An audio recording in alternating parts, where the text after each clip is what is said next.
Everyone, welcome to my channel के education. कैसे हैं आप सभी लोग? आई होप आप सभी लोग अच्छे होंगे।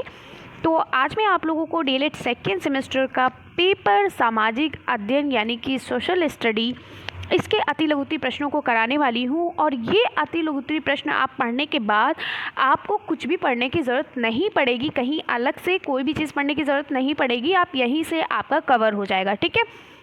बहुत से हमारे ऐसे प्रशिक्षु हैं जो मुझसे पूछ रहे हैं, मैम अभी तक कुछ नहीं पढ़ा है, क्या प्रीवियस ईयर क्वेश्चन पेपर पढ़ने से हमारा हो जाएगा? बिल्कुल हो जाएगा, 100% हो जाएगा। ठीक है। तो चलिए क्लास को स्टार्ट करते हैं बिना टाइम वेस्ट किए, क्योंकि टाइम बहुत ज़्यादा नहीं है, आप जितना पढ़ ले उतना ही कम है। तो चलिए क्लास को स्टार्ट करते हैं। और क्लास को स्टार्ट करने से पहले मैं यही कहूँगी कि जितने भी हमारे डीएलएड सेकेंड सेमेस्टर के प्रशिक्षु हैं वो सभी वीडियो को शेयर करें, ताकि जितने भी डीएलएड सेकेंड सेमेस्टर के प्रशिक्षु हैं उनको ये सारी वीडियोस मिलती रहे। और साथ ही साथ आप लोग कह रहे हो ना कि नोटिफिकेशन नहीं मिलती है, तो नोटिफिकेशन के लिए आपको जो आप जब सब्सक्राइब करते हो चैनल को, तो बेल आइकन को प्रेस कर लिया करिए। बेल आइकन को प्रेस करने से आपको नोटिफिकेशन मिल जाएगी। ठीक है। तो चलिए क्लास को स्टार्ट करते हैं। पहला क्वेश्चन है 2015 से लेकर 2022 तक के सभी प्रश्न यहाँ पर होंगे, जितने भी प्रश्न पत्र हैं। तो पहला क्वेश्चन यहाँ पर है, मंगोल आक्रमण से भारत की उत्तर पश्चिम सीमाओं को सुरक्षित रखने के लिए बलबन ने कौन से कार्य किए? यानी जो बलबन था उसने मंगोल आक्रमण से भारत की उत्तर पश्चिम सीमा को सुरक्षित रखने के लिए कौन कौन से कार्य किए? तो उसने अपने बेटे को मोहम्मद खान को लड़ने भेजा है। इस कार्य के लिए उसने क्या किया? अपने बेटे मोहम्मद खान को लड़ने के लिए भेजा। किसने? बलबन ने। ठीक है। सेकंड है आपका, दिल्ली के अधिकांश सुल्तानों द्वारा खलीफा के पद को संभावित करने का वास्तविक लक्ष्य क्या था? तो खलीफा का मतलब क्या होता है? ये जो सुल्तान थे ये खुद को खुदा का प्रतीक मानते थे, यानी कि जो कुछ भी है वो यही है। ठीक है। अच्छा बुरा जो भी है सारी चीज़ें ये खुद को ही सब कुछ मानते थे। तो खलीफा का मतलब होता था जो सुल्तान खुद को खुदा का प्रतीक समझते थे। ठीक है। अगला क्वेश्चन है, सल्तनत काल में तूतीय हिंद यानी भारत का तोता की उपाधि मिली थी। और बहुत ही इंपॉर्टेंट क्वेश्चन है, और ये टेट और सीटेट में भी बहुत पूछा जाता है और आप में भी पूछा जाएगा। तो अमीर खुसरो जो हैं ये सल्तनत काल में तूतीय हिंद के नाम से जाने जाते थे। इनको तूतीय हिंद यानी भारत का तोता की उपाधि इनको मिली। ठीक है। किसको? अमीर खुसरो को। अगला क्वेश्चन है, शिवाजी के समय सरसूबदार किसे कहा जाता था? यानी शिवाजी के समय जो सरसूबदार थे वो किसे कहा जाता था? तो सर्वसूबदार जो है जो उस क्षेत्र विशेष के जो सेनापति होते थे। ठीक है। यानी कि जो पेशवाओं की जो प्रशासनिक व्यवस्था जो थी उसको हम क्या कहते थे? सरसूबदार कहते थे। तो शिवाजी के समय सरसूबदार किसी क्षेत्र विशेष के सेनापति या प्रतिनिधि को कहा जाता था। ठीक है। चलिए अब देखिए यहाँ पर कहा है कि 86वें संशोधन, यानी 86वां इस तरीके से लिख लीजिएगा ताकि आप कंफ्यूज नहीं होंगे। तो 86वें संशोधन में अनुच्छेद 21A या 21 का, ठीक है, 21A या 21 का, ठीक है, हिंदी में का बोलते हैं। ए में जोड़ा गया शिक्षा का अधिकार अधिनियम क्या था? तो ये था निःशुल्क एवं अनिवार्य शिक्षा।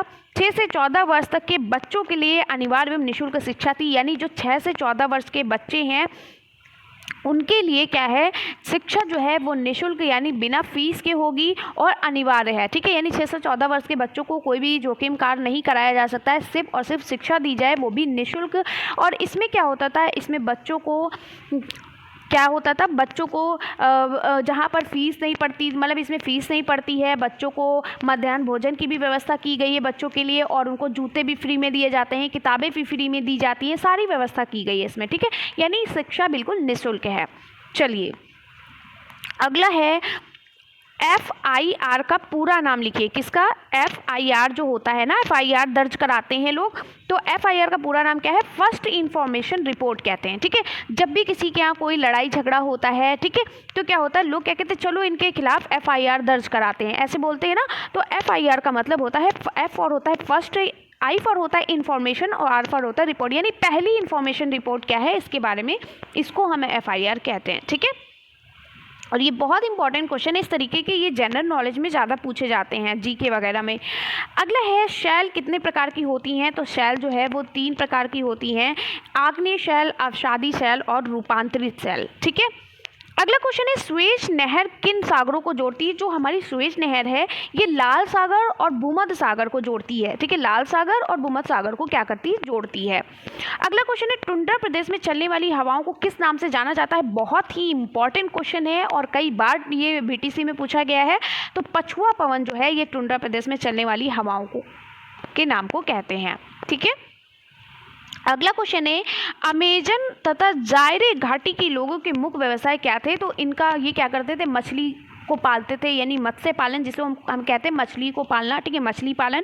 दुग्ध उद्योग यानी दूध का धंधा करते थे। पशुपालन है ना, पशुओं को पालते थे।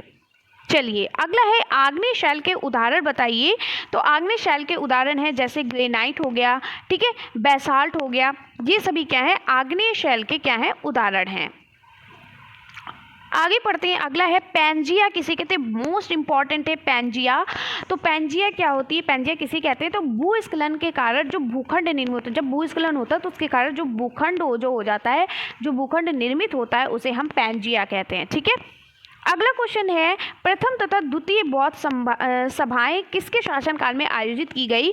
तो ये प्रथम बौद्ध संगीति जो है ये 483 ईस्वी ईसा पूर्व यानी सप्तपर्णी गुफा इसका स्थल था जहाँ पर ये की गई, और शासक जो इसके थे वो थे अज्ञातशत्रु हर्षवर्धन। ठीक है, दूसरी जो हुई वो 383 ईसा पूर्व हुई थी और ये वैशाली विदर स्थल पर हुई थी, और इसके शासक जो थे वो थे कालाशोक। ठीक है, चलिए आगे बढ़ते हैं। अगला क्वेश्चन है भारत में सबसे पहले सोने के सिक्के किसने जारी किए? तो ये हिंद यूनान ने किए थे, जिनको हम इंडो यूनानी के नाम से भी जानते हैं। अगला क्वेश्चन है ब्राह्महिर कौन था? बहुत इंपॉर्टेंट क्वेश्चन है। ब्राह्महिर कौन था? तो ब्राह्महिर गुप्तकालीन महान गणितज्ञ तथा ज्योतिषाचार्य था। ठीक है, अगला क्वेश्चन है कोणार्क का सूर्य मंदिर किस प्रांत में स्थित है? इसका निर्माण किसने कराया था? बहुत इंपॉर्टेंट ये भी है और इसको भी स्टार लगा लीजिए। तो कोणार्क का सूर्य मंदिर जो है ये इसका निर्माण जो है गंग वंश के राजा नरसिंह देव प्रथम ने किया था। आपको जब मैंने पढ़ाया था जो नरसिंह देव के बारे में, नरसिंह देव प्रथम द्वितीय, ठीक है, इस सभी के बारे में पढ़ाया था, तो मैंने बताया था कि जो कोणार्क का सूर्य मंदिर है इसका निर्माण गंग वंश के राजा नरसिंह देव प्रथम ने करवाया था। और सूर्य मंदिर कोणार्क यानी कोणार्क जिसको पहले क्या अब जो उड़ीसा है उसको पहले कोणार्क बोला जाता था। ठीक है, और ये जो है पुरी से लगभग 30 किलोमीटर दूर समुद्र तट पर स्थित है। ठीक है, चलिए अगला क्वेश्चन है चोलों ने शासनकाल में जनपद तथा गांव को क्या कहा है? बहुत इंपॉर्टेंट क्वेश्चन है। तो चोलों के शासनकाल में जनपद को क्या कहते थे? जनपद को नाडु कहते थे, और गांव को क्या कहते? गांव को कुर्रम कहते थे। क्या कहते थे? जनपद को नाडु और गांव को कुर्रम बोलते थे। ये सभी क्वेश्चन आपको रटे होने चाहिए। 100% आप क्लियर करोगे। बीटीसी डीएलएड आप 100% सेकेंड सेमेस्टर सारे सब्जेक्ट क्लियर करोगे अगर प्रीवियस क्वेश्चन पर रट गए होंगे आपको। ठीक है, इब्राहिम लोदी और बाबर का युद्ध कब और कहां पर हुआ था? बहुत इंपॉर्टेंट क्वेश्चन है, इसलिए मैंने इसको ऐड कर दिया है। ठीक है, तो इब्राहिम लोदी जो पानीपत का युद्ध आपने सुना होगा, जो इब्राहिम लोदी और बाबर के बीच हुआ था, पानीपत का युद्ध, इसके बारे में आपने सुना। कभी कभी पूछ लिया जाता है कि पानीपत का युद्ध किसके किसके बीच हुआ, या पानीपत का युद्ध कब हुआ, या फिर इब्राहिम लोदी और बाबर का युद्ध कब हुआ और कहाँ हुआ। ठीक है, तो इतने सारे क्वेश्चन आपके बन सकते हैं। तो 1526 ईस्वी में पानीपत के मैदान में इब्राहिम लोदी एवं बाबर का मुकाबला हुआ और युद्ध में इब्राहिम लोदी की पराजय हुई। इब्राहिम लोदी क्या हो गया? मारा गया, क्योंकि उसकी पराजय हो गई। बाबर लोदी वंश का अंत करके भारत में मुगल वंश का स्थापना उसने की। ठीक है, तो बाबर ने क्या किया? लोदी वंश का विनाश कर दिया, उसको खत्म कर दिया, और उसके बाद भारत में मुगल वंश की स्थापना कर दी। चलिए अगला क्वेश्चन है मोहम्मद साहब के पास सिद्धांत में ज़कात का अर्थ स्पष्ट कीजिए। तो अपनी वार्षिक कमाई का 2.5% दान करना ही ज़कात है। ज़कात का मतलब होता है दान देना। ठीक है, आप इसी तरीके से याद कर लीजिएगा, ज़कात का मतलब होता है दान देना। ठीक है, तो ये ज़्यादातर रमज़ान के महीने में लोग करते हैं, ज़कात देते हैं। तो ज़कात का मतलब ही होता है कि अपनी आपकी जो एनुअल इनकम है, यानी आपकी जो कमाई है, जो साल भर की कमाई है, उसका 2.5% क्या करना? दान करना। ठीक है, गरीबों को देना। चलिए अगला क्वेश्चन है पृथ्वी की भूपर्पटी के नीचे आधा स्तर में 3 परतें कौन सी हैं? तो आपको पता है सियाल, सीमा और नीफे है। कौन सी है? सियाल, सीमा और नीफे। चलिए अगला क्वेश्चन है आग्नेय शैल की विशेषताएं बताइए। तो इन चट्टानों की बहुत निम्नलिखित विशेषताएं होती। पहला है कि ये चट्टानें जीव जंतु एवं वनस्पति रहित हैं, यानी कि जो आग्नेय शैल है इस पे कोई जीव जंतु या कोई भी वनस्पति नहीं पाई जाती है। दूसरा है ये रवेदार चट्टानें होती हैं, ठीक है।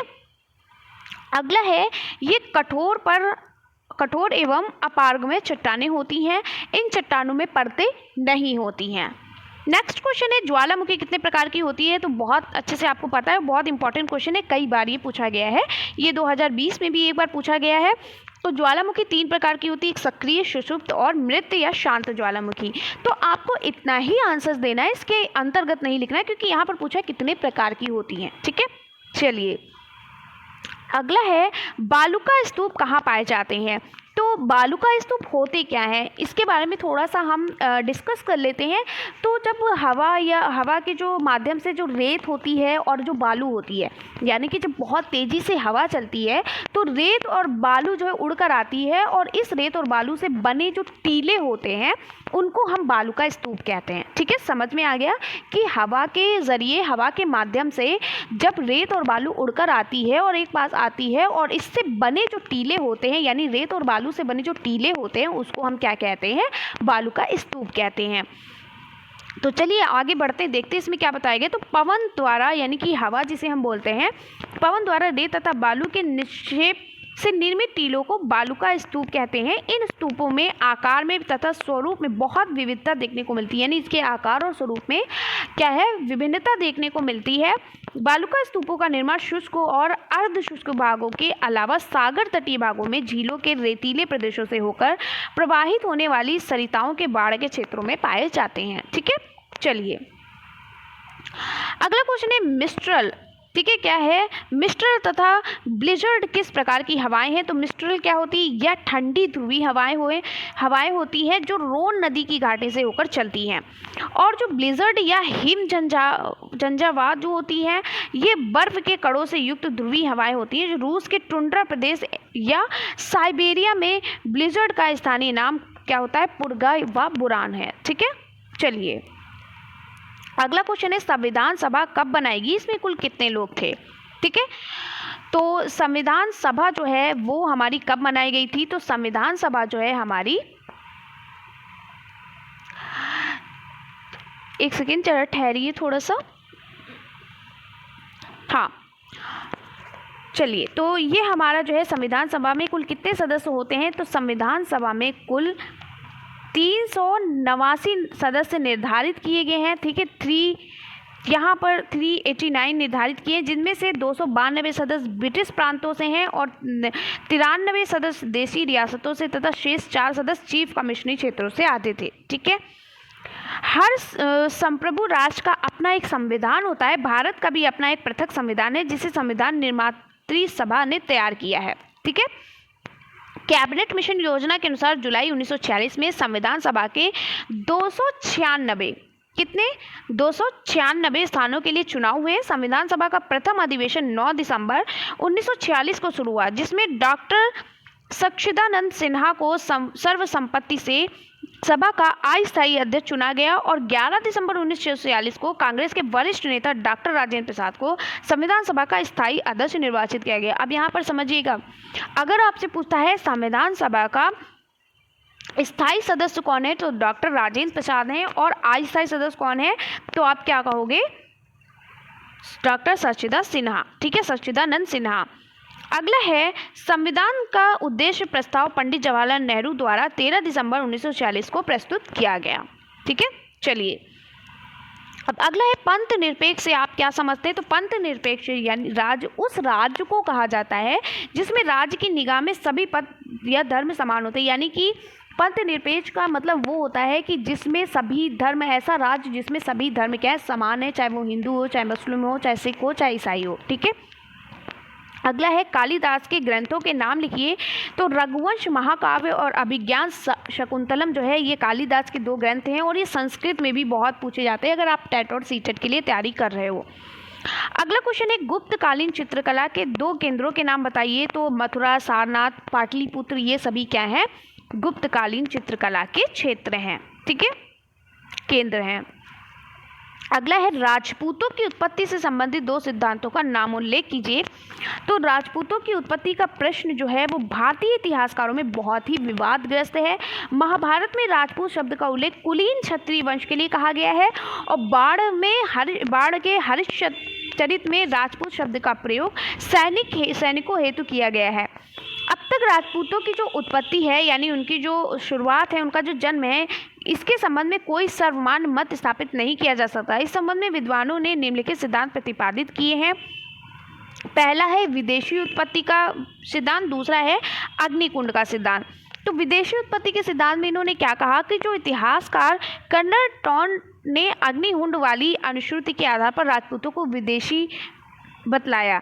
उनका मत है कि राजपूत शिथियन या शंको के वंशज थे जो 6ठी शताब्दी के लगभग भारत में प्रविष्ट हुए थे। इनकी विदेशी विजेताओं को जब वे शासन बन बैठे तो उन्हें अग्नि संस्कार द्वारा पवित्र कर हिंदू जाति व्यवस्था के अंतर्गत ले लिया गया। ठीक है, चूंकि वे शासन का काम करते थे और यही काम क्षत्रियों के भी थे, उन्हें क्षत्रियों की श्रेणी में रखा गया और वे राजदूत कहलाए। ठीक है, राजपूत कहलाए। अगला है अग्निकुंड का सिद्धांत। तो अग्निकुंड के सिद्धांत में जो हमारे कुछ विद्वान ने जैसे कि पृथ्वीराज रासो, इनके आधार पर इस सिद्धांत का प्रतिपादन किया गया कि प्रतिहार, परमार, चालुक और चौहान राजपूत अग्निवंशी हैं। आबू पर्वत पर वशिष्ठ जी का एक यज्ञ अग्निकुंड था जिसमें परमार, प्रतिहार और चालुक ये जो थे और चौहान ये राजपूतों की उत्पत्ति हुई। राजपूतों के 4 वंश अग्निवादी कहलाते हैं। इन जातियों से संबंधित कुछ अन्य प्रमाणों से इनका संबंध क्षत्रिय कुल से स्पष्ट होता है। तो राजपूतों की उत्पत्ति का यह सिद्धांत ऐतिहासिक दृष्टि से उचित नहीं जान पड़ता है। ठीक है, कि ये कौन थे। अगला है भोज किस वंश के राजा थे। तो भोज परमार वंश का राजा था। उसकी राजधानी क्या थी? धारा नगरी थी। अगला क्वेश्चन है गीत गोविंद किसकी प्रसिद्ध रचना है। गीत गोविंद जयदेव की प्रसिद्ध रचना है। बहुत ही इंपॉर्टेंट क्वेश्चन है कि गीत गोविंद किसकी प्रसिद्ध रचना है? जयदेव की। अगला क्वेश्चन है खजुराहो मंदिर का निर्माण किस राजाओं ने कराया था। और ये आपका अलग से क्वेश्चन मैंने ऐड किया है, तो चंदेल राजाओं ने करवाया था। अगला है भक्तिकालीन के 2 संतों के नाम लिखिए। तो एक है राम अनुज आचार्य यानी कि रामानुज आचार्य और रामानंद और गुरु नानक कबीर, ये सभी हैं। 2 लिखने, तो आपको जो भी लिखना है वो लिख सकते हो। अगला है जलवायु का क्या अर्थ है। तो जलवायु के बारे में तो आप जानते ही होंगे कि जलवायु किसी बड़े इलाके का सामान्य मौसम है जो एक लंबे समय से बना रहता है। अब अन्य शब्दों में हम ये भी कह सकते हैं कि किसी इलाके में किसी प्रकार का औसत मौसम अगर लंबे समय से बना रहता है तो उसे इस इलाके की जलवायु कहा जाता है। यानी कि एक लंबे समय तक बना हुआ जो मौसम होता है और लंबे समय में बना रहता है उसे ही हम क्या कहते हैं? जलवायु कहते हैं। तो मौसम जहाँ कुछ दिनों या घंटों में बदल सकता है, वही जलवायु बदलने में सैकड़ों हजारों साल का समय लगता है। ठीक है, जैसे कि क्या बोलते हैं, जैसे कि जाड़ा, गर्मी, बरसात, ये कुछ मौसम जो होते हैं मिनट में बदल जाते हैं, बादल बनना, बारिश होना, है ना। लेकिन जलवायु जो होती है इसको बदलने में सैकड़ों साल लग जाते हैं। ठीक है, अगला क्वेश्चन है भारतीय संविधान में कितने अनुच्छेद हैं।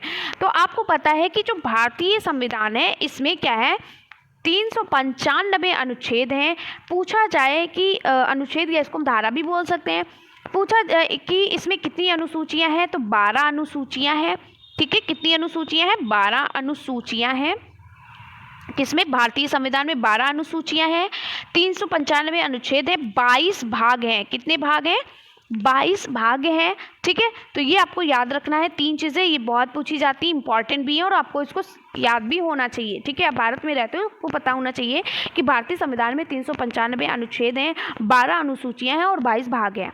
ठीक है, चलिए अगला क्वेश्चन है स्वतंत्रता के आधार के अंतर्गत आने वाले 2 स्वतंत्रताओं का उल्लेख कीजिए। तो जो स्वतंत्रता का अधिकार है वो अनुच्छेद 12 से 19 से लेकर 22 तक है, इसमें दिया गया है। इसमें कहा गया है कि जो प्रत्येक नागरिक अपनी सामर्थ्य एवं योग्यता के अनुसार अपना विकास कर सके, इसके लिए स्वतंत्रता के अधिकार को संविधान में शामिल किया गया है। यानी कि कोई भी व्यक्ति अपनी मर्जी के अनुसार अपने कुछ भी जो भी काम वो करना चाहता है, जो भी विकास करना चाहता है, जो भी डेवलपमेंट करना चाहता है वो कर सकता है। इस मूल अधिकार के अंतर्गत प्रत्येक भारतीय नागरिक को निम्न स्वतंत्रता प्रदान की गई है, जिसमें अनुच्छेद 19 में कहा गया है कि इस अधिकार से संबंधित निम्न 6 स्वतंत्रताएं नागरिकों को प्राप्त हैं। पहला ये कि संविधान द्वारा प्रत्येक व्यक्ति को भाषण के रूप में अपने विचार अभिव्यक्त करने एवं उन्हें पत्र पत्रिकाओं में प्रकाशित कराने की स्वतंत्रता दी गई है।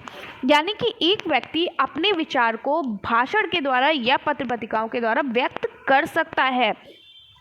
दूसरा पॉइंट ये कहा गया है कि नागरिकों को शांतिपूर्वक सभा आदि करने की भी स्वतंत्रता प्रदान की गई है।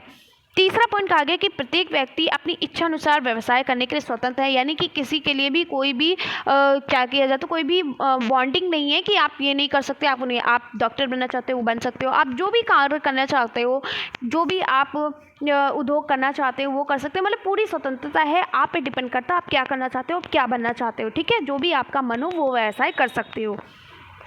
अगला है नागरिकों को मानव हितों के हेतु समुदायों एवं संघ निर्माण की स्वतंत्रता भी है।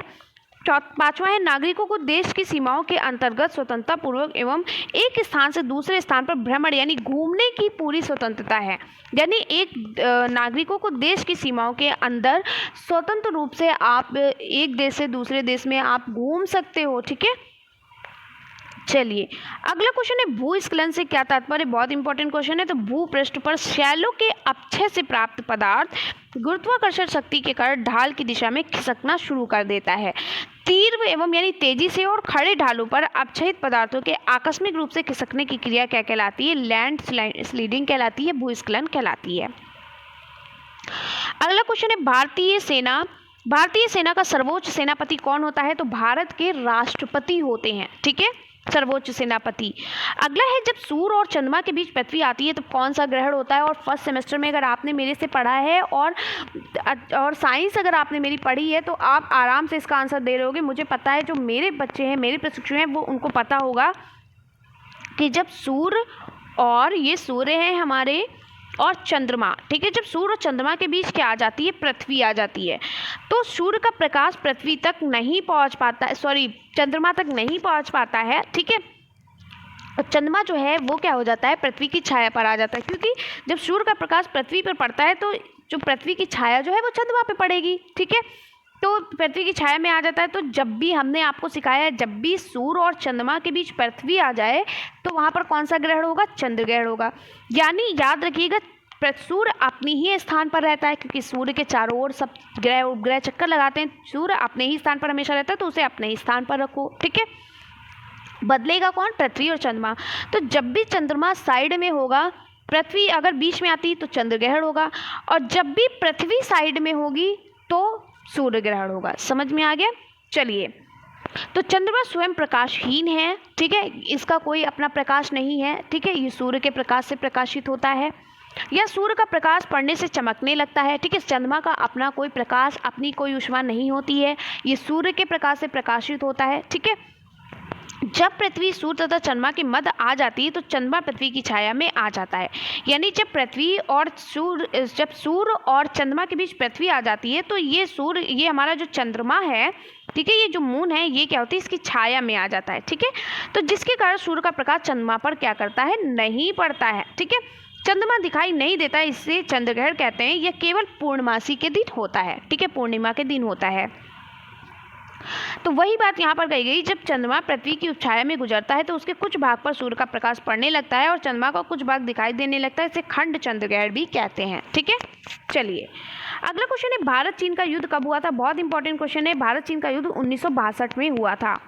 नेक्स्ट क्वेश्चन है भारत किस गोलार्ध में स्थित है? तो आपको पता है उत्तरी पूर्वी गोलार्ध में भारत हमारा स्थित है। अगला क्वेश्चन है चंदेलों के दो प्रसिद्ध नगरों के नाम लिखिए। तो बुंदेलखंड है, खजुराहो है, महोबा है, अजयगढ़ है, और ये इंपॉर्टेंट क्वेश्चन है, फिर से रिपीट किया हुआ क्वेश्चन है।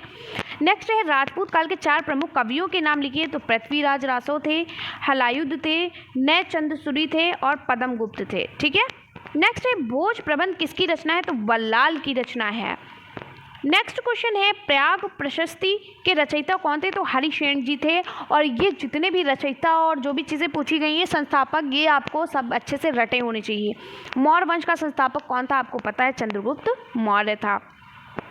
नेक्स्ट है कुतुबुद्दीन ऐबक ने अपने शासक में किन 2 मस्जिदों का निर्माण किया था? तो आपको पता है कुतुबुद्दीन ऐबक ने कुतुब उल इस्लाम और 2.5 दिन का झोपड़ा। ठीक है, चलिए नेक्स्ट है सल्तनत काल में राज्य का सर्वोच्च अधिकारी या पद अधिकारी कौन होता था? तो सुल्तान होता था, सुल्तान को बोलते थे। ठीक है, सुल्तान जो होते थे उन्हीं को वही सर्वोच्च अधिकारी और पद अधिकारी होते थे।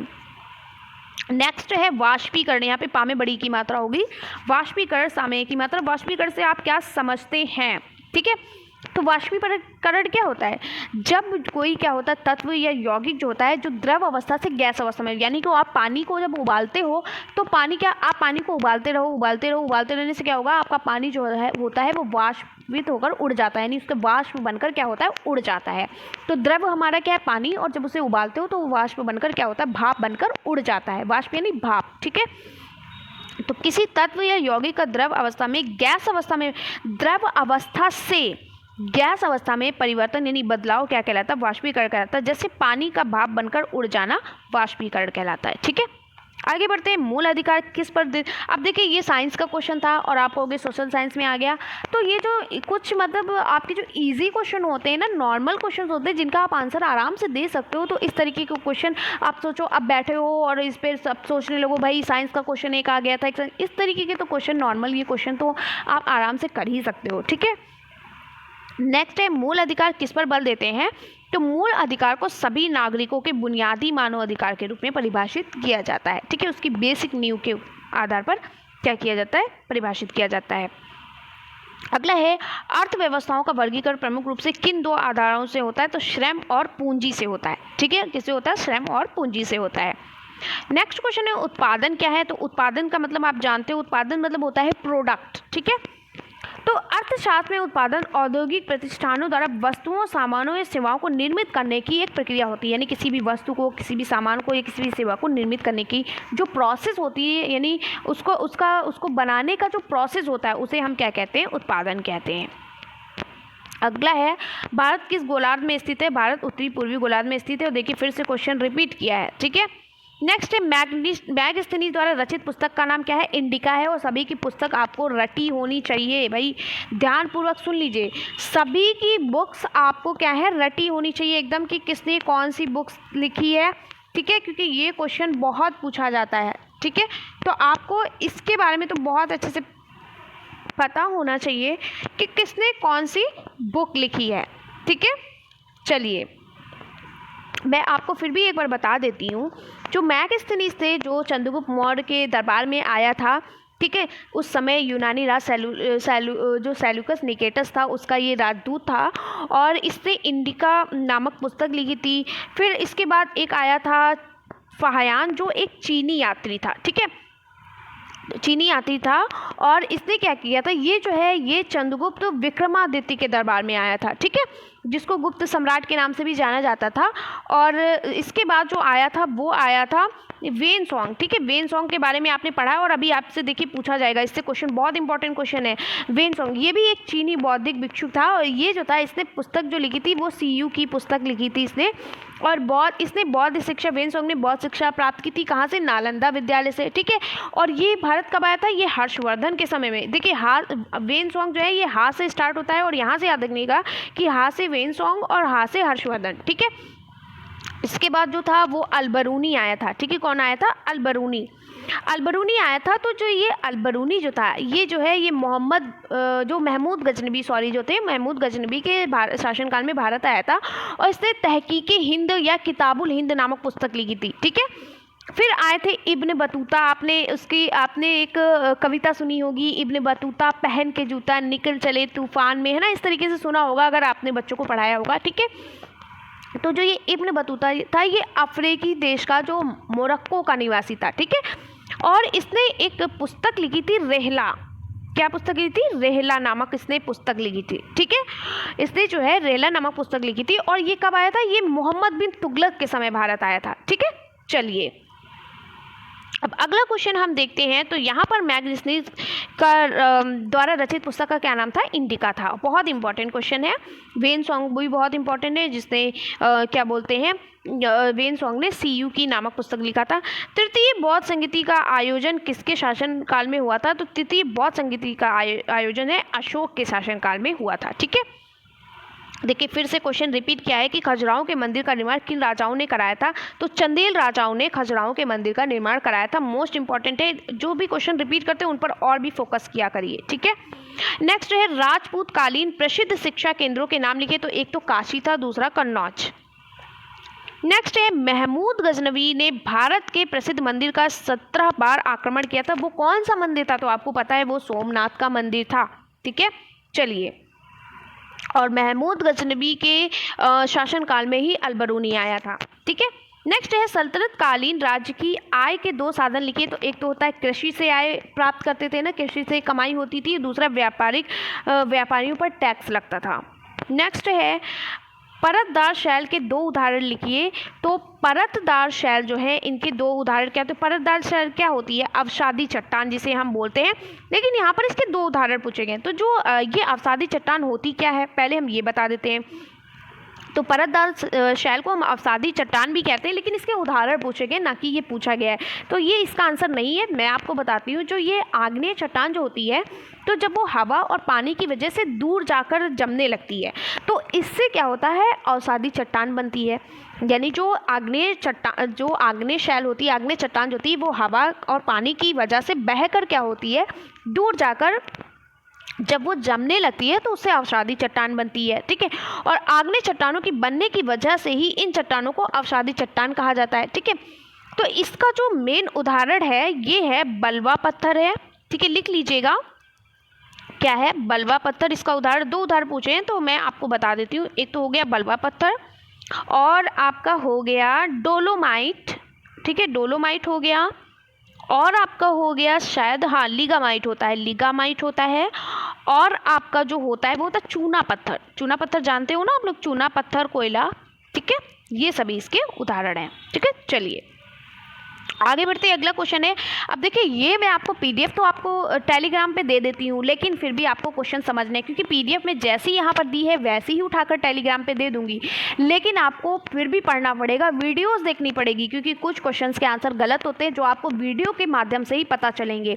तो टेलीग्राम पे पीडीएफ देने का मतलब ये नहीं है, अगर मेरे खुद के हैंड रिटन नोट्स नहीं होंगे तो फिर आपको इसको देखना पड़ेगा। ठीक है, और मेरे खुद के हैंड रिटन नोट्स में होंगे तो फिर मैं वहाँ पर गलत क्यों बताऊँगी, सारी चीज़ें सही ही लिखूँगी। तो जहाँ पर चीज़ें बतानी पड़ती है, तो मेरा कहने का मकसद यही है कि टेलीग्राम से ज्वाइन हो जाइए, ये आपको पीडीएफ मिल जाएगी, लेकिन इसमें जो चीज़ें थोड़ी बहुत इधर उधर होती हैं वो मैं वीडियो के माध्यम से ही आपको समझाती हूँ, वो वहाँ पर नहीं मिल पाएंगी। ठीक है, उसके लिए आपको वीडियो ही देखना पड़ेगा। नेक्स्ट है, विश्व की सबसे बड़ी नदी कौन सी है? और ये कम से कम 4 बार तो आपका कल ऑब्जेक्टिव टाइप क्वेश्चंस में आपने देखा होगा, और आज यहाँ पर भी आया है। तो कौन सी है? नील नदी। चलिए, पृथ्वी की आंतरिक क्रियाएं कौन कौन सी हैं लिखिए। तो भूकंप क्या है? भूकंप ये जो आपकी क्या है? ये पृथ्वी की आंतरिक क्रिया है। ठीक है, चलिए नेक्स्ट है, सूर्यास्त किसे कहते हैं? ठीक है, तो सूर्यास्त किसे कहते हैं पता है आपको? सूर्यास्त क्या होता है? तो सूर्यास्त जो होता है, सूर्य से आने वाली ऊष्मा जो वातावरण द्वारा सोख ली जाती है उसे सूर्यास्त कहते हैं।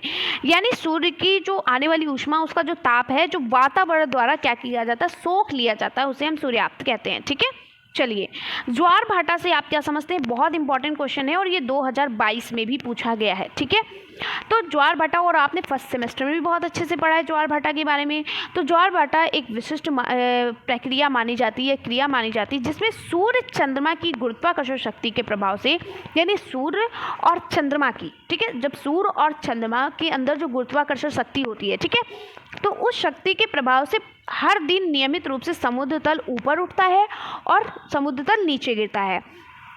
तो ऊपर उठने की जो क्रिया होती है उसे ज्वार कहते हैं, नीचे गिरने की क्रिया को भाटा बोलते हैं। ठीक है, तो ऊपर उठने की क्रिया को ज्वार और नीचे गिरने की क्रिया को भाटा। आपको यहाँ से लिखना है, आपको सिर्फ इतना, मेरी बात ध्यान से सुनिए, क्या करना है, जिसमें इसमें क्या होता है, ज्वार भाटा किसे कहते हैं? आप क्या लिखोगे?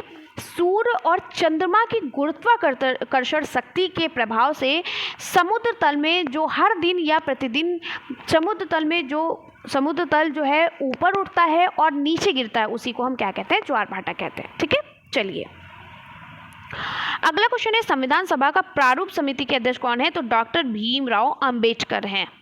नेक्स्ट क्वेश्चन है, भारतीय नागरिक के किन्हीं दो मूल्यों के अधिकारों के नाम लिखिए। तो सबसे पहले स्वतंत्रता का अधिकार। भारतीय नागरिक को स्वतंत्रता का पूरा अधिकार है, वो अपनी तरीके से रह सकते हैं, अपनी तरीके से व्यवसाय कर सकते हैं। ठीक है, वो स्वतंत्र रूप से एक देश से दूसरे देश में घूम सकते हैं। और दूसरा है समानता का अधिकार। तो समानता का अधिकार का मतलब यह है सभी को, चाहे वो किसी भी धर्म के हो, किसी भी जाति के हो, सभी को समान अधिकार यहाँ पर दिया गया है रहने का अपनी तरीके से। ठीक है, चलिए नेक्स्ट है, भारत में हरित क्रांति के जनक कौन थे? तो हरित क्रांति के जनक कौन है? MS स्वामीनाथन है। ठीक है, तो हरित क्रांति के जनक कौन है? हरित क्रांति के जनक है MS स्वामीनाथन।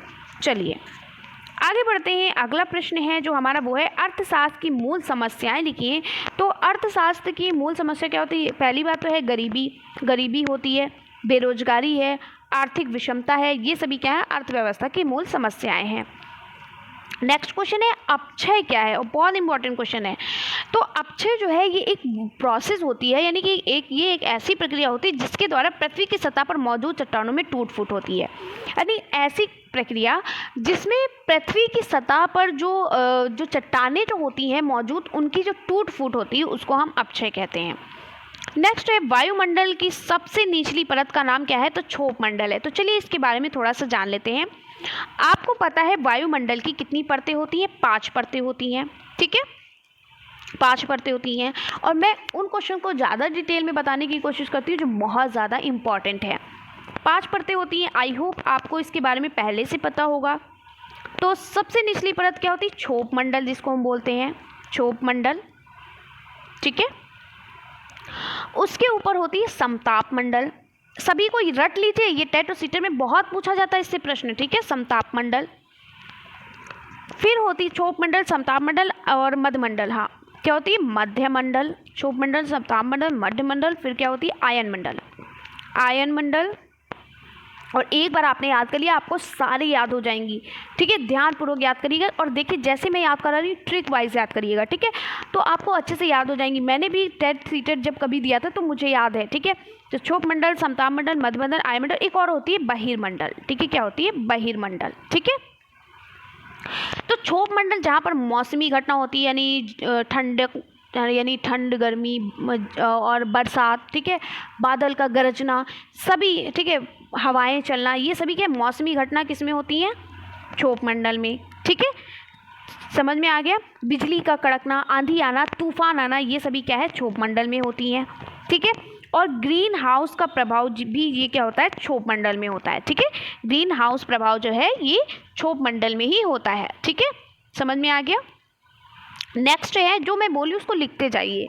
समताप मंडल, ओजोन परत जो है वो कहाँ पाई जाती है? बहुत इंपॉर्टेंट क्वेश्चन है कि ओजोन परत कहाँ पाई जाती है? तो समताप मंडल में पाई जाती है, ठीक है। ओजोन परत कहाँ पाई जाती है? समताप मंडल में पाई जाती है। और जो हमारी जो हवाई जहाज वगैरह होते हैं, उड़ते हैं, ठीक है, वो एरोप्लेन वगैरह जो उड़ते हैं वो समताप मंडल में ही उड़ते हैं, ठीक है। तो ओजोन परत, या पूछा जाए कि जो हमारे जहाज वगैरह कहाँ उड़ते हैं, ये चिड़िया वगैरह कहाँ उड़ती हैं? वो समताप मंडल में उड़ती है, ठीक है। नेक्स्ट है मध्य मंडल। तो मध्य मंडल देखिए क्या होता है? मध्य मंडल जो हमारे आपने पढ़ा है कि कुछ उल्का पिंड जो होते हैं टूटकर हमारी पृथ्वी की तरफ आने लगते हैं ना, तो जो उल्का पिंड जो होते हैं टूटकर जब पृथ्वी की तरफ आते हैं, अगर वो पृथ्वी पर गिर जाएंगे तो पृथ्वी क्या हो जाएगी? पृथ्वी का विनाश हो जाएगा, ठीक है, विस्फोट हो जाएगा, पूरी पृथ्वी नष्ट हो जाएगी। तो ये जो मध्य मंडल है ये उल्का पिंड को क्या कर देते हैं? नष्ट कर देते हैं, ठीक है। उल्का पिंड को नष्ट करने का, खत्म करने का काम करते हैं। समझ में आ गया? और ये जो मध्यमंडल है ये हमारी जो हानिकारक पराबैंगनी किरणों को, जो हानिकारक किरणें होती हैं उनको आने से यहाँ पर रोकती है, ठीक है। अब हमारा आता है आयन मंडल। तो आपसे अगर पूछा जाए कि रेडियो तरंगे कहाँ पाई जाती हैं, तो रेडियो तरंगे जो होती हैं, तो जो रेडियो एक्टिव तरंगों का जो परिवर्तन होता है वो हमारा जो होता है आयन मंडल में होता है, ठीक है। बाकी गैसें आपकी बहिर्मंडल में पाई जाती हैं, ठीक है। तो सबसे इंपॉर्टेंट सबसे ज़्यादा पूछा जाता है ओजोन परत पूछा जाता है कि किस में पाई जाती है? समताप मंडल में, ठीक है। और इसके साथ रेडियो तरंग जो होती हैं वो हमारी आयन मंडल में पूछी जाती है, बहुत ज़्यादा पूछा जाता है, ठीक है। चलिए, तो इस तरीके से क्या है, हमारे साथ याद करिए, क्षोभ मंडल, समताप मंडल, मध्य मंडल, आयन मंडल, बहिर्मंडल। क्षोभ मंडल, समताप मंडल, मध्य मंडल, आयन मंडल, बहिर्मंडल, ठीक है। चलिए, अगला है विश्व के सबसे गहरे महासागरीय गर्त का क्या नाम है? बहुत इंपॉर्टेंट क्वेश्चन है। मारियाना ट्रेंच जो है वो आपका क्या है? विश्व का सबसे गहरा महासागर है। अगला है मूल अधिकारों को किन परिस्थितियों में स्थगित किया जा सकता है? तो मूल अधिकार को जब शांति को तुरंत खतरा हो और उस व्यक्ति को तुरंत हिरासत में लिया जाता है तो वहाँ पर मूल अधिकारों को क्या किया जाता है? इनकी परिस्थितियों को स्थगित किया जाता है। अगला है संवैधानिक उपचारों के अधिकार के अंतर्गत न्यायालय कितने प्रकार का लेख जारी करता है? तो ये 5 प्रकार का लेख जारी करता है। बहुत इंपॉर्टेंट क्वेश्चन है, कितने प्रकार का लेख जारी करता है? 5 प्रकार का लेख जारी करता है। और ये 5 प्रकार के लेख कौन कौन से होते हैं? जो आप बोलते हो ना, बंदी प्रत्यक्षीकरण होता है, परम आदेश होता है, उत्प्रेषण हो गया, और निषेध आज्ञा हो गई, अधिकार परीक्षा हो गया। ये सभी क्या है? 5 प्रकार है। कौन कौन से? बंदी प्रत्यक्षीकरण पहला है। दूसरा है हमारा परम आदेश, ठीक है, परमादेश हम लिख सकते हैं, परम आदेश। और तीसरा है उत्प्रेषण, लिखते चाहिए, अगर नाम पूछ लिया जाए तो आप लिख सकते हो। फिर है निषेध आज्ञा, यानी निषेधाज्ञा भी लिख सकते हैं। और 5वां जो है वो है आपका अधिकार परीक्षा, ठीक है। चलिए अगला है मुद्रास्फीति के किन्हीं 2 प्रकारों के नाम बताइए। तो आपको पता है दौड़ती हुई मुद्रास्फीति यानी हाइपर इन्फ्लेशन जिसको बोलते हैं, और मंद मुद्रास्फीति यानी क्रीपिंग इन्फ्लेशन बोलते हैं। चलिए अगला है उपभोक्ता संरक्षण अधिनियम कब पास हुआ है? तो उपभोक्ता संरक्षण अधिनियम, जिसको हम इंग्लिश में कहते हैं कंज्यूमर, क्या बोलते हैं? कंज्यूमर प्रोटेक्शन, संरक्षण मतलब होता है प्रोटेक्ट करना, तो कंज्यूमर प्रोटेक्शन अधिनियम मतलब होता है एक्ट, ठीक है। उपभोक्ता का मतलब होता है कंज्यूमर, और संरक्षण का मतलब होता है प्रोटेक्ट करना यानी प्रोटेक्शन, और अधिनियम मतलब एक्ट। तो ये कंज्यूमर प्रोटेक्शन एक्ट जो है ये कब पारित हुआ था? तो ये हमारा 24 दिसंबर 1986 को। कब हुआ था? 24 दिसंबर 1986 को, ठीक है। और बहुत इंपॉर्टेंट क्वेश्चन है ये आपका टेट सीटेट के लिए भी। चलिए आगे अगला क्वेश्चन है, सल्तनत कालीन का अंतिम सुल्तान कौन था? तो इसका जो अंतिम सुल्तान था वो था इब्राहिम लोदी। कौन था? इब्राहिम लोदी। नेक्स्ट क्वेश्चन है, अशोक ने किस धर्म को राजाश्रय प्रदान किया था? तो अशोक ने बौद्ध धर्म को राजाश्रय प्रदान किया था, ठीक है। अब क्या है, अजंता वर्तमान भारत के किस राज्य में स्थित है? तो आपको पता है ये महाराष्ट्र राज्य में स्थित है। कहाँ स्थित है? महाराष्ट्र राष्ट्र में। चलिए इसका आंसर नहीं दिया गया, मैंने भी आपको बता दिया ना कहाँ स्थित है, महाराष्ट्र राज्य में, ठीक है, महाराष्ट्र राज्य में स्थित है।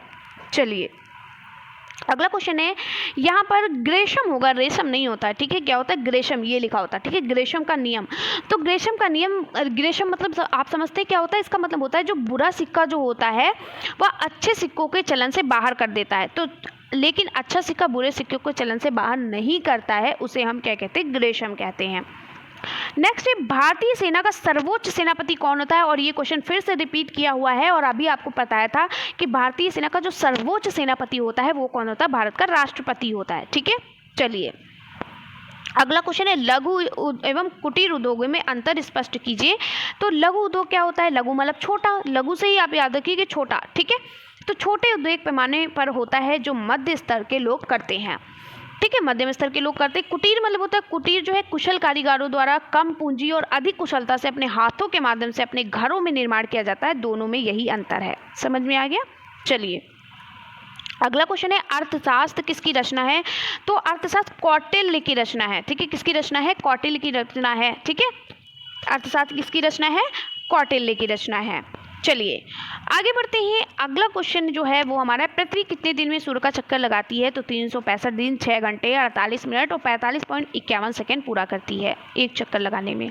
चलिए अगला क्वेश्चन है, बहुराष्ट्रीय कंपनियों से आशय स्पष्ट कीजिए। बहु मतलब होता है बहुत सारी, तो अपने देश की तुलना में एक या एक से अधिक देशों में वस्तुएं और सेवाओं को उत्पन्न करती है, उन्हें बहुराष्ट्रीय कंपनियां कहते हैं। तो यानी कि एक या एक से अधिक देशों में वस्तुओं को और उनकी सेवाओं को उत्पन्न करती है, वो बहुराष्ट्रीय कंपनियां कहलाती हैं। अगला क्वेश्चन है, विश्व के सबसे गहरे महासागरीय गर्त का नाम क्या है? देखिए फिर से रिपीट किया है, तो मारियाना ट्रेंच है। नेक्स्ट है, मूल अधिकार को किन परिस्थितियों में, अच्छा ये क्वेश्चन हो गया है, आ गया। अब देखिए यहाँ पर वेनसुआंग कौन था? वेनसुआंग कौन था? उसका जन्म कब हुआ था? अभी मैंने आपको बताया था ना, वेनसुआंग कौन था? ये चीनी बौद्ध भिक्षुक था, और यह कब आया था? ये हर्षवर्धन के शासनकाल में भारत आया था। हा से वेनसुआंग और हा से हर्षवर्धन याद रखिएगा, ठीक है। हा से वेनसुआंग शुरू होता है, हा से हर्षवर्धन। तो वेनसुआंग एक प्रसिद्ध चीनी बौद्ध भिक्षु था, यह हर्षवर्धन के शासनकाल में भारत आया था। वो भारत में 15 वर्षों तक रहा है। कितने साल तक रहा है भारत में? 15 साल तक रहा है। और इसने अपनी पुस्तक CU की, अभी मैंने बताया था ना CU की, सीयूकी में अपनी यात्रा और तत्कालीन भारत का विवरण दिया, यानी कि उसने कैसे यात्रा की और कैसे उसमें पूरे भारत के बारे में बताया। ठीक है, उसने उसके वर्णों से हर्षकालीन भारत की सामाजिक, आर्थिक, धार्मिक, सांस्कृतिक अवस्था का परिचय मिलता है। यानी कि भारत की सामाजिक व्यवस्था कैसी थी, आर्थिक व्यवस्था कैसी थी, धार्मिक व्यवस्था कैसी थी, सांस्कृतिक व्यवस्था कैसी थी, इसके बारे में उसने बताया है। ठीक है, चलिए अगला क्वेश्चन है, गुप्त साम्राज्य में साहित्यिक स्रोत कौन कौन से हैं? तो गुप्त साम्राज्य में साहित्यिक स्रोत है ऋतु संहार, कुमार संभवम, मेघदूत, अभिज्ञान शाकुंतला। ठीक है, अगला है, भूकंपीय तरंगों को नापने वाला यंत्र कहलाता है रिएक्टर स्केल कहलाता है। ठीक है, क्या कहलाता है? Richter scale. नेक्स्ट है, ज्वालामुखी उद्गार से निकलने वाले पदार्थों के नाम बताइए। तो ज्वालामुखी से क्या क्या निकलता है? लावा निकलता है, चट्टानें, बहुत सी गैसें निकलती हैं। ठीक है, चलिए अगला क्वेश्चन है कि मौलिक अधिकारों से आप क्या समझते हैं? तो मौलिक अधिकार व्यक्ति के जीवन के लिए संविधान के द्वारा प्रदान किए जाते हैं।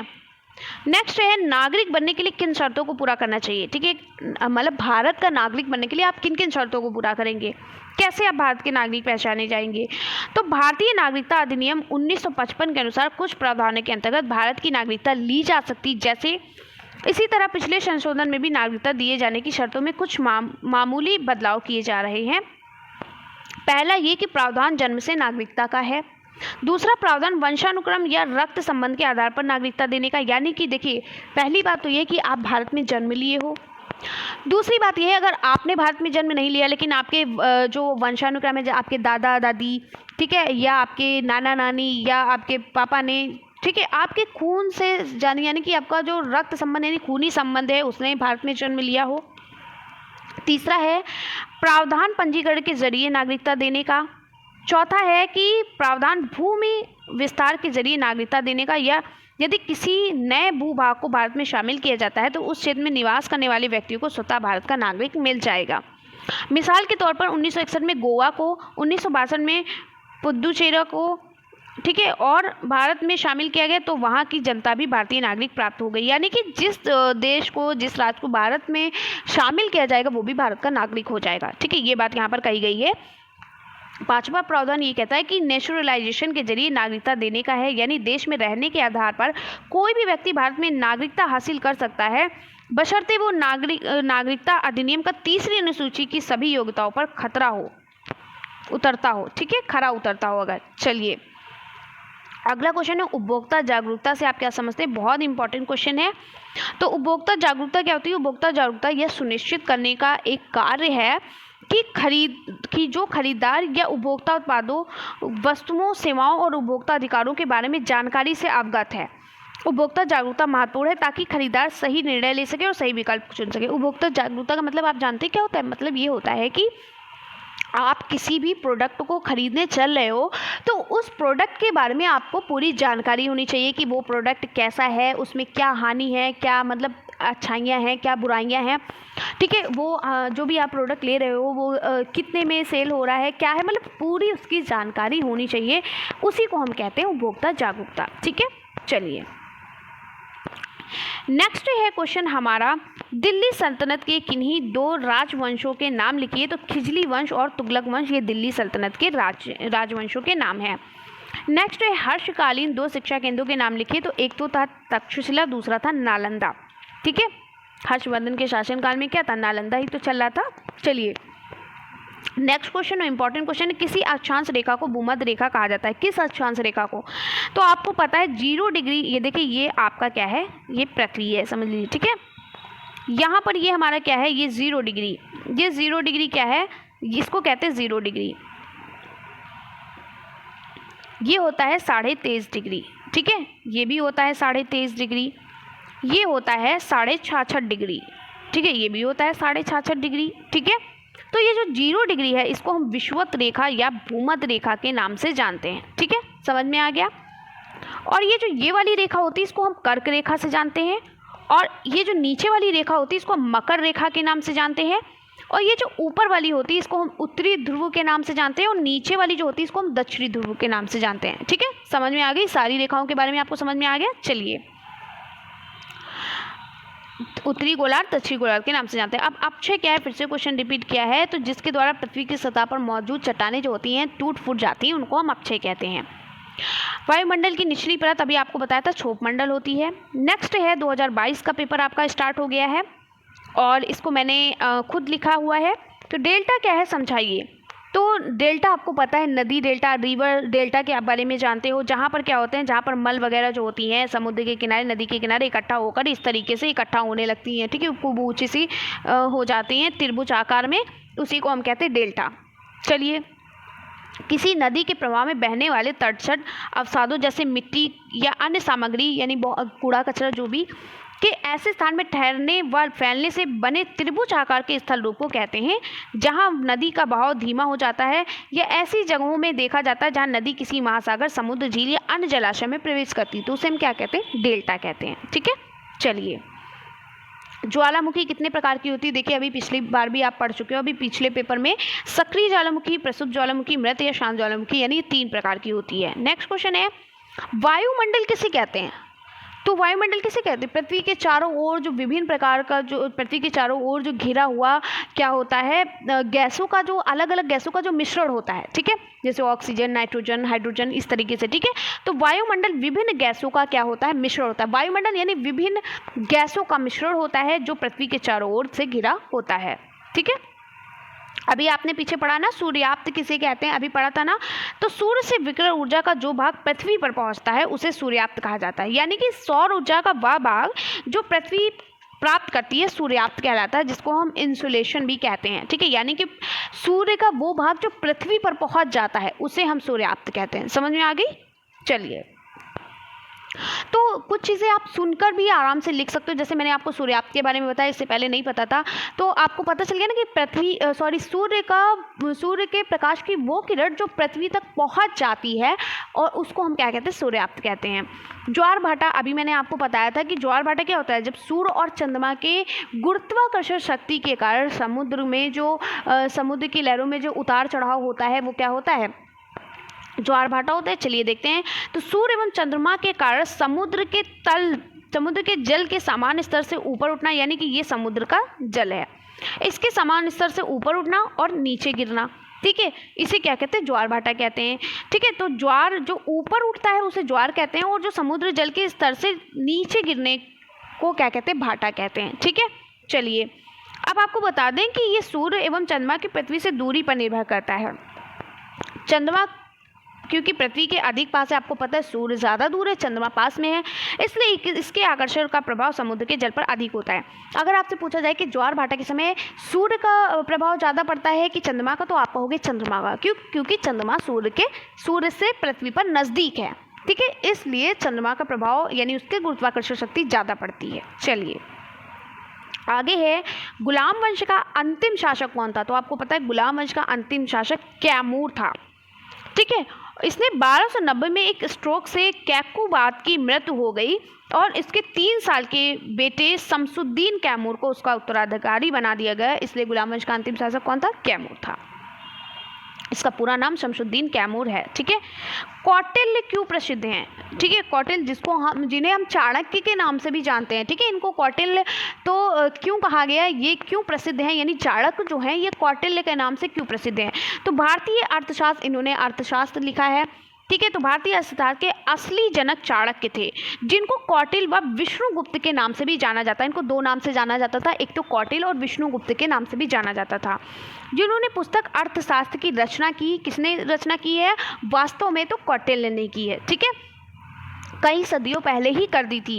एक प्रकांड विद्वान तथा एक गंभीर चिंतक के रूप में कौटिल्य तो विख्यात है ही, बल्कि एक व्यवहारिक और चतुर राजनीतिक के रूप में भी उन्हें ख्याति मिली है, यानी उनको उसका भी पद मिला है। नंद वंश के विनाश तथा मगध साम्राज्य की स्थापना एवं विस्तार में उनका ऐतिहासिक योगदान है। सालाटोर के कथनानुसार प्राचीन भारतीय राजनीतिक चिंतन में कौटिल्य का सर्वोपरि स्थान है। ठीक है, तो इन सभी की वजह से इनको प्रसिद्ध है। ठीक है, चलिए, चोल वंश का अंतिम शासक कौन था अगर पूछा जाए तो चोल वंश का अंतिम शासक विजयालय था। ठीक है, नेक्स्ट है कुतुबुद्दीन ऐबक कौन था। ये कुतुबुद्दीन का नाम लिखा है, कुतुबुद्दीन ऐबक, ये उर्दू में यानी फारसी भाषा में लिखा है नाम। ठीक है, तो कुतुबुद्दीन ऐबक कौन था, कुतुबुद्दीन ऐबक जो है वो दिल्ली सल्तनत का स्थापक और गुलाम वंश का पहला सुल्तान था और ये गौरी साम्राज्य का सुल्तान मोहम्मद गौरी का एक गुलाम था। समझ में आया कौन था कुतुबुद्दीन ऐबक? कुतुबुद्दीन ऐबक क्या था? दिल्ली सल्तनत का संस्थापक था, ठीक है, और गुलाम वंश का पहला सुल्तान था और यह गौरी साम्राज्य का सुल्तान मोहम्मद गौरी का एक गुलाम था। किसका गुलाम था ये? मोहम्मद गौरी का। गुलामों को सैनिक सेवा के लिए खरीदा जाता था, यानी सैनिकों की सेवा के लिए खरीदा जाता था। यह पहले गौरी के सैन्य अभियानों का सहायक बना और फिर दिल्ली का सुल्तान भी बन गया। इसने क्या किया? इसने लाहौर को अपनी राजधानी बनाया और कुतुब मीनार की नींव डाली। कुतुब मीनार किसने बनवाया था? कुतुब मीनार की नींव किसने डाली थी? कुतुबुद्दीन ऐबक ने। मैंने आपको पढ़ाया था जब कुतुब मीनार पढ़ाए थे, मैंने बताया था ना, कुतुब से कुतुबुद्दीन ऐबक, कुतुब से कुतुब मीनार, ठीक है। इसने केवल 4 साल यानी 2006 से 2010 तक राज्य किया, ठीक है। चलिए अगला क्वेश्चन है, भक्ति आंदोलन के उदय के 2 कारण बताइए। तो भक्ति आंदोलन सूफी संतों की उदार और सहिष्णुता की भावना तथा एक ईश्वरवाद यानी जो ईश्वर को मानते थे, ईश्वर को एक मानते थे, उनकी प्रबलता निष्ठा ने हिंदुओं को प्रभावित किया, जिस कारण से हिंदू इस्लाम के सिद्धांतों के निकट संपर्क में आए। हिंदुओं ने सूफियों की तरह एक ईश्वरवाद में विश्वास करते हुए ऊंच नीच एवं जात पात का विरोध किया, ठीक है। अब नेक्स्ट क्वेश्चन है, हरित क्रांति का क्या अर्थ है? ठीक है, तो हरित क्रांति होती क्या है? भारत में अधिक अन्न उत्पादन के लिए अन्य बीज, रासायनिक उर्वरक, कीटनाशकों और सिंचाई के साधनों को अपनाने पर जोर दिया गया। इस कारण जो फसलों की उत्पादकता काफ़ी बढ़ी, ठीक है। जो हरित क्रांति के थ्रू जो अन्न जो होते थे, अन्न उत्पाद जो हुआ था गेहूँ, चावल यानी गेहूँ, धान, गन्ना जो भी होता था, तो उसमें कई सारे जो बीज हैं और जो रासायनिक उर्वरक हैं और जो कीटनाशक पदार्थ होते हैं और सिंचाइयों के साधनों पर ज़्यादा जोर दिया गया, जिससे जो है वो फसलें जो है उत्पादकता में, फसलों की उत्पादकता में बहुत ज़्यादा वृद्धि हुई, ठीक है। जैसे गेहूं जैसे खाद्यान्न उत्पादन में तो गुणात्मक रूप से वृद्धि हुई। कृषि के क्षेत्र की यह क्रांति क्या कहलाती है? हरित क्रांति के नाम से जानी जाती है। अगला है अपर्दन किसे कहते हैं, जिसे हम इंग्लिश में बोलते हैं इरोजन, ठीक है। तो अपर्दन वह प्रक्रिया है जिसमें चट्टानों का विखंडन और परिणाम स्वरूप निकले ढीले पदार्थों का जल, पवन इत्यादि प्रक्रियाओं द्वारा स्थानांतरण होता है। अपर्दन के प्रक्रमों में वायु, जल तथा हिमनद और सागरीय लहरें प्रमुख हैं, ठीक है। नेक्स्ट क्वेश्चन है, आग्नेय शैल किसे कहते हैं? तो आग्नेय शैल वो शैल होती हैं जिनकी रचना धरातल के नीचे स्थित तप्त एवं तरल चट्टानी पदार्थ यानी कि मैग्मा के स्तर के ऊपर आकर लावा प्रवाह के रूप से निकलकर अथवा ऊपर उठने के क्रम में सतह के नीचे या सतह के ऊपर ठंडे होकर ठोस में जम जाने से होती है, ठीक है। चलिए नेक्स्ट क्वेश्चन है, संविधान किसे कहते हैं? मोस्ट इंपॉर्टेंट क्वेश्चन है। अब इससे इजी तो आपको आंसर कहीं नहीं मिलेगा। संविधान एक ऐसी विधि है या एक ऐसा मेथड है या एक ऐसी प्रक्रिया है जिसके द्वारा राज्यों का शासन संगठित होता है। संगठित का मतलब होता है चलाया जाता है, जिसके द्वारा क्या होता है? राज्यों का शासन चलाया जाता है, ठीक है। और भारत का संविधान जो है पूरे विश्व का सबसे बड़ा और लिखित संविधान है। लिखित संविधान किसका था? भारत का था, ठीक है। सबसे बड़ा और लिखित संविधान किसका माना जाता है? भारत का माना जाता है, ठीक है। चलिए अब यहाँ पर हमारे क्वेश्चन जो हैं वो सॉल्व हो गए हैं। तो चलिए मिलते हैं इसी तरीके से नेक्स्ट वीडियो में। और आप लोग देखिए पढ़ते रहिए, क्योंकि आपके एग्ज़ाम दिसंबर के लास्ट वीक में आप लोगों को पता ही है। और आज आपकी 9 डेट होगी, शायद 9 हो गई है। और देखिए आप मतलब 10 दिन आपके गुजर चुके हैं, सिर्फ 10 दिन आपके बचे हैं। और सारी चीज़ें पढ़ते रहिए, मैं आपको सारी चीज़ें कवर करा दूँगी। कल आपको वर्तमान भारतीय समाज की जो लघुत्तरी प्रश्न है उसको सॉल्व कराऊँगी, ठीक है। लघुत्तरी प्रश्न के लिए तैयार रहिएगा। और ये जो मैंने पढ़ा है प्लीज़ इसको आज रट डालिए। देखिए आप लोग क्या करिए, ऐसे पढ़ाई करिए, एक दिन आप सारे सब्जेक्ट के बहुविकल्पी प्रश्नों को उसके वीडियो देख डालिए, फिर उसको पढ़ डालिए, ठीक है। उसके बाद फिर आप शॉर्ट पढ़िए, फिर वेरी शॉर्ट पढ़िए, फिर शॉर्ट पढ़िए, ऐसे आप करोगे आराम से। लेकिन इन सभी के साथ साथ आपको मैथ के लिए टाइम निकालना है। आप ये सोचो मैथ 10 दिन में मैथ को कवर कर लेंगे, नहीं हो पाएगा। डेली रिवीजन करिए, मैथ के सिर्फ 2-2 सवाल आप सीख लीजिए, डेली 2-2 सवाल सीखिए। देखिए रात में मैथ लगाइए, फिर सुबह उसका रिवीजन कर लीजिए। मतलब रिवीजन मतलब खुद प्रैक्टिस करिए, ठीक है। तो आप डेली अगर 2-2 सवाल लगाएंगे तो भी आप आराम से सीख जाओगे। और सवाल वही लगाने जो मैंने सिर्फ प्रीवियस ईयर क्वेश्चन पेपर कराया है, और जो मैंने राजन सीरीज़ के ऑब्जेक्टिव टाइप क्वेश्चन और वेरी शॉर्ट क्वेश्चन कराए वो सिर्फ करिए, ठीक है। तो मैथ आपको ऐसे कवर करनी है, बाकी आपको कुछ नहीं पढ़ना है। मैथ में रिवीजन करते रहिए, तो जितना आप रिवीजन करोगे, अब आपका रिवीजन का टाइम है, ना कि आपको फिर शुरुआत से पढ़ने का टाइम है। तो जितना आप पढ़ सको उतना ये आप प्रीवियस ईयर क्वेश्चन पेपर लगा लो। और देखिए आपके फर्स्ट सेमेस्टर में सिर्फ और सिर्फ प्रीवियस ईयर क्वेश्चन पेपर के ही A to Z क्वेश्चन रखे थे, एक भी क्वेश्चन अलग से नहीं आए थे।